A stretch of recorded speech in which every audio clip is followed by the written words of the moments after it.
Hey everybody, this is BK Beauty Crust, and today we'll be tuning the Mclaren MP4. Now this is my new Rivals car, and I was kind of frustrated whenever I entered Rivals and I couldn't use my BMW. And all I seen was a bunch of Ferraris, and I was like, you know what, I don't want to fall into that crowd, so I want to be different. Let me read the message real quick. Oh yeah, that guy's asking for my tune. But I just decided to make this car because it seemed like, its weight and power was quite acceptable, and I started building it, and I looked at the last engine, and it happened to be the Ferrari Enzo engine. And we all know what that engine does. That engine's inside the Range Rover, and it's inside the Audi, and that means 1,200 horsepower! Yes, this car will get 1,200 horsepower. It's just going to be a blast. I mean, I'm actually excited because I really can't, wait to actually build this. And now that I have, a basic idea on how I should build this car, the building of it should be it should be quite simple, and hopefully it'll turn out to be a great car. So, if you guys know how I do things, you can just fast forward all this and skip about 2 minutes ahead until the tuning actually starts. And this tune will be up in my storefront depending on how well it performs, because having all this extra power can throw it off balance. And if it does that, then that just kind of killed the moment. But we'll see what's going to happen. So I'm going to continue to upgrade this like I normally do. And keep in mind, for those who are watching this, if you are new to my channel, I am a points drifter, therefore I am going to max out my horsepower as much as I can, and there are some things that you may see that you may not like. So if you see that and you're about to cry because it's unusual and you don't do it in real life, then I highly suggest you just close out this video and watch something else. Oh, this car's going to be an R-Class. Well, that's going to cause more butt hurt, but whatever. So let's see here, it's going to follow along with upgrades. As I said before, you guys need to skip all this because it's just, common sense that we're just going to max this out and get our 1,200 horsepower. Yes! One thing I don't like about this is that it takes forever to do upgrades in this game now. I really can't take it, but whatever. The engine swaps are pretty okay. I'm liking it. A lot better than Forza 4. Uh-oh. I think I was mistaken. I don't know, was this the 1,200 horsepower engine? Or you know what I mean, like the super high 1,100 one. I just usually round it up to 1,100, 1,200 horsepower, and I do believe it is. Yep, it is, basically. Only 18 horsepower off, so I can't really complain about that. That's how all these Enzo engines are. Alright, now we got everything, and this car is almost a P-Class. Holy crap. Jeez. Well, yep, we have everything, no body kits, no rims yet. I'll do that later. So I guess we'll just go to the tuning, and since we have a lot of horsepower, I'm not going to need my 55 PSI in the front. And since this car is mid-engined, I'm gonna try 48 PSI in the front so I can have a little more. Actually, let's go with 49. 49 PSI in the front so that I can have a little bit more turn-in grip, because the engine's in the back, and it's gonna take a little bit more to get it to engage in drifts.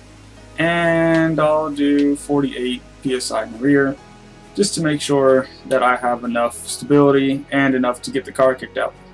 The gearing, I'm going to leave it stock until I, start drifting it. This, originally I had that at like 1.1, negative 1.1. I'm just going to put this at negative 2.0. This max, and this one shall be at 1.5, or, yeah, there you go, 1.5, and the caster shall be 6.3. And I'm doing 6.3 because I think it helps the sharpness, and it can hurt you if you have a car too smooth, because your weight transferring will just take like 5,000 years and you lose a lot of points. So you want it to just be balanced. So 6.3 should be a good starting point. Now the springs, I don't really have any trouble with the springs except that I just lower this and then rose that up. Yeah, that's what I did. So I lower the front and I raise the rear just so I can even it out a little bit. I left this stock, but just for safety I'm just going to lower it just by a little bit. Now this doesn't have to be exactly, because right now it's just all random. So whenever the tune is actually finished, then that's what you guys want to copy down. Or if you're just lazy, or if you want to support me, then you can just feel free to download the tune in my storefront, which will be up after this video. And okay, now we're going to go on. Go tune it now. I've been tuning a lot of my cars on Silverstone. I think this is a bad idea for me Because every time I tune on Silverstone, I go on like any other track and I just completely fail, and it's just insane. But oh no, the Buick Regal was tuned on Silverstone, so that one worked perfectly fine. So maybe it's just me.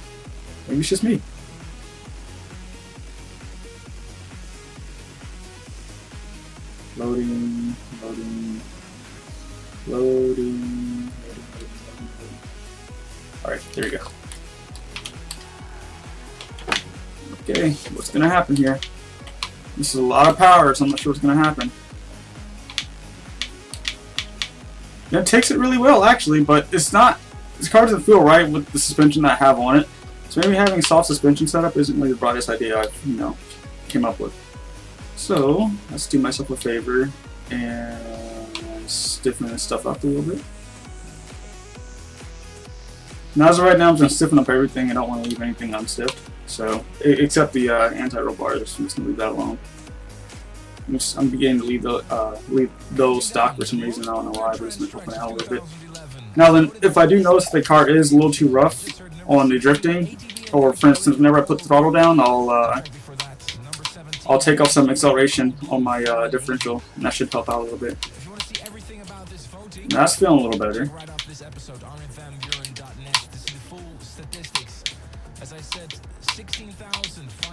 Now, it does lock into the angle quite well. That's a respectable score, but I could pull a lot higher than that. But since I am tuning, it's okay, I guess. And I did bomb the first corner, and 19.3 is usually my average. So now we gotta get a little more stability out of this thing. But I'm noticing that it's having a hard time keeping its angle a little bit, and I see that having rear camber helps out engaging, and having your rear tilt helps you catch it or hold it. So right now I need to set it up a little higher than what it was, just so that I can have a little more wiggle room. Because right now it's fighting and it wants to keep shading out, and I have my differential settings all the way at 0, so that's not the problem. Now, this is just how I tune things. My tuning habits change frequently, throughout the course of me playing this game. So one video I'll do one thing, one video, or another video I'll do another, and it's all backwards sometimes. But that's just a whole learning curve. Now I'm getting a lot of angle lock in this, so I forgot what I changed. I have to look back at that later. But angle lock can be somewhat good, and then it can be somewhat bad depending on what track you're on. And I wouldn't run this car on prog or anything that has extremely large apex. And if you have to hit those to hit your score, your car may spaz out due to your stiff suspension. Oh, no. Aww. No, now it's all ugly. Okay, let's continue to keep drifting. If it's too sharp for me, then I will increase my PSI back to 55 and just leave my front caster where it is. And that's kind of what I'm feeling right now. So let's just go ahead and do that right now. Let's go to 53, just to be safe, and push this at 49.5. Lower this since we're dealing with a lot of horsepower. It can be a little less sharper, so 0.5 should do.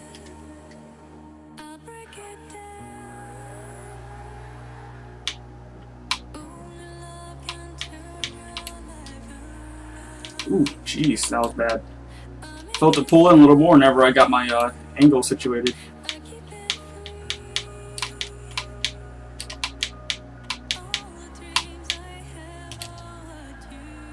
Okay. Now, for one thing, I need to get used to drifting with a light angle with these mid-engine cars, because for some odd reason, mid-engine cars have always required a less angle to drift with. Or you could get more points with the less angle than you can with more angle, which just doesn't make any sense. But I think it's all about the engine placement, and the point system runs off the axis of the engine placement instead of the car itself. So you got 13.5 there. I messed up my weight transfer, but I did have a funny feeling that if I would have kept going with that weight transfer, it would have got a nasty hiccup and that would have ruined it. As in, it would have just flung me. So I need to figure out how I can reduce that. I can always reduce that by adding more front caster, and that's what I will do. Or I need to take off some rear negative camber. There. So we'll just do both. Now, the final test always occurs online, but for right now, I'm just gonna leave it alone, and I'll just let you guys play with it and see what you guys think about it. And I keep messing up because I get close to those 8 pegs, and all the times I got close to those things, I always just lost my mind and lost control of the car, and then it's all back from there on. And I'm sorry if you guys hear all the controller tapping. I'm kind of doing this as like a raw file, so everything's just gonna go together all at once. Just be uploaded straight to YouTube. And I didn't do too good right there, so I got to figure out something. Let me think here.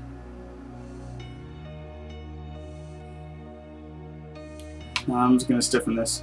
What can it hurt?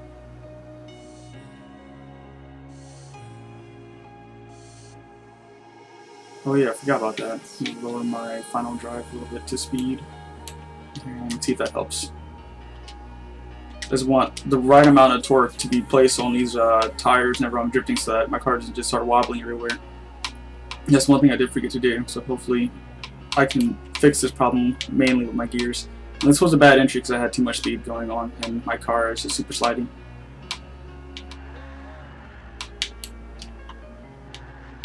That was a pretty good weight transfer. I did get a little too wide at the end of it, but it wasn't that bad.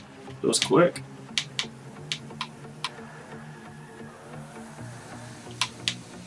Ah, see, there it goes. That's that freaking snap I was talking about. So it can't handle a snap, and that's going to be a major problem on this track or some other tracks that require, a fast weight transfer like this. On Prague, it has that, so you can get rid of it by just adjusting how you drift. That means you'll have to enter or exit the corner with a light angle, and then just slowly dive into it, and trust that your car can maintain it, or else it will just do what just happened. So I'm just going to put that at 7.0 and take this and put this at 55, and we can see what's going to happen. If we can fix that, then this car can get an A+ grade.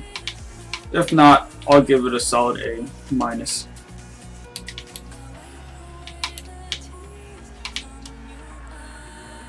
Ah, that was beautiful. I love the throttle too, and everything stayed solid. That's how it should be.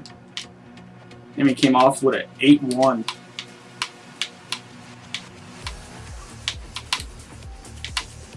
Started a little too early. This may affect my points. Let's see what's going to happen.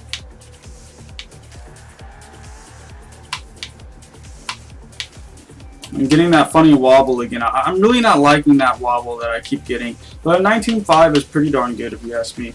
So I gotta figure out what I need to do to release some of this wobble. So since this is happening in the front, I'm just gonna mess around my suspension until I find the the hot spot. So I'm just gonna soften my front up by a little bit. And I'm just gonna see what's gonna happen. I should have done further testing so that you guys so I wouldn't waste your time by doing this right now, but hey, it's all part of the tuning process. You learn things.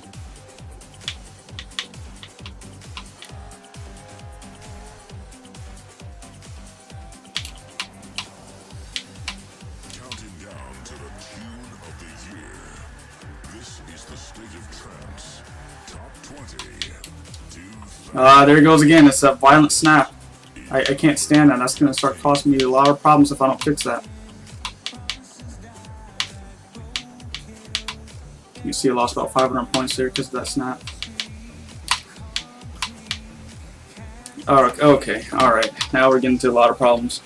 Okay, so usually I always love the throttle whenever I weight transfer, so that means I need to add me some deceleration so that it'll straighten out my car just by a tad bit, and I think 25% should be the trick.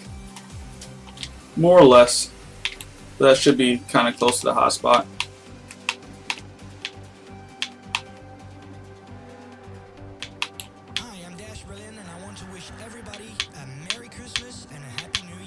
See how nice and smooth and easy that is just entering in the first corner? Look at that, an 8.2.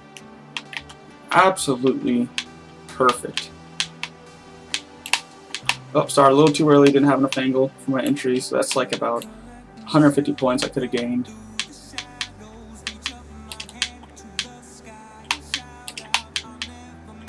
Oh yeah, I'm feeling it. That's feeling a lot better. That is feeling a lot better right there. Almost hit a 20,000. Oh my gosh. This McLaren, I'll tell you what.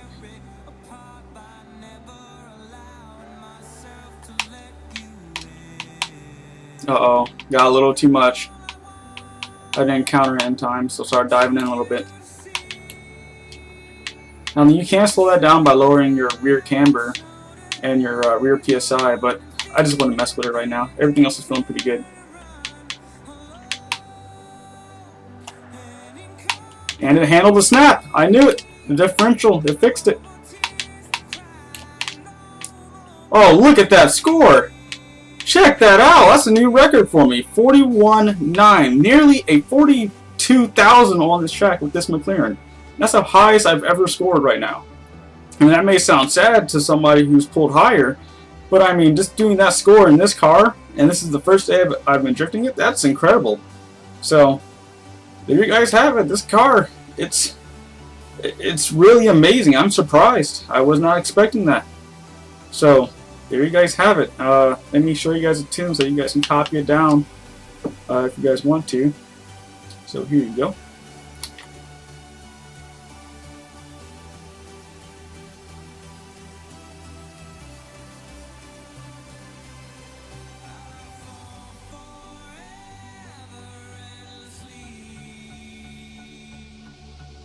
Now then, for the differential settings, if you want it a little more stable, you can just knock it down by an extra 10%.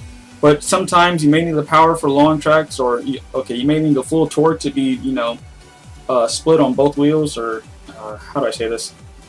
I'm sorry, I can't describe it. But for smaller tracks or flat tracks, I would go with 85 to 90%. And if you're just used to it, you can just kick it up to 100%, just roll with it like that. The deceleration, there was still a little bit more violent snap, so I would recommend doing 33, and just test that out. Just give it a shot. I'll do this later. I don't feel like doing this now. I'm going to go fly my planes in no life. So, hope you guys enjoyed the tune. It's been a while since I've actually built or made a, drift tune build video, so there you guys have it. This car definitely deserves an A+. I'm surprised. That's all there is to say. So have at it, check it out, try yourself, tell me what you think. 12,000 horsepower car right here. I'm just gonna call it 1200. Oh my bad, not 12,000. 1200 horsepower car, just because it's so freaking close to the 1200 mark. So this car is definitely amazing. I think everybody should try it, and this car could be a new leaderboard car depending on the track. And for the issues, if you touch the apex and you see that your car is just going crazy, like for instance, it'll just it'll hop over it and then it'll like whip flash your car. If that happens, just soften up your rear suspension and keep testing it until you get it right. If you have it too soft on a supercar, then it will get really bouncy around corners. And when I say bouncy, I don't know how to describe this. It's kind of hard to control your weight transferring and whatnot. And whenever you give it throttle, your car will, have a violent back and forth rock to it, and it's not good. It can cost you a lot of points, and it can cost you frustration by forcing the car to mess up a little bit. And if you want a sharper response, then just increase your negative camber by 1.5 and you should be happy. That may be too much, so just decrease it by 0.5 and that should be your hot spot there. So basically 1.5 negative. So that's about it. Thanks for watching. I didn't mean to make this video this long. I just I ran into some problems with this engine, so I had to make up for it. But I really hope you guys like this tune. Tell me what you think, and if you're new to my channel, subscribe. If you like the car or the tune, then like. And if you want to share a couple opinions or just talk, then chat up in the comment section. I'll catch you guys later.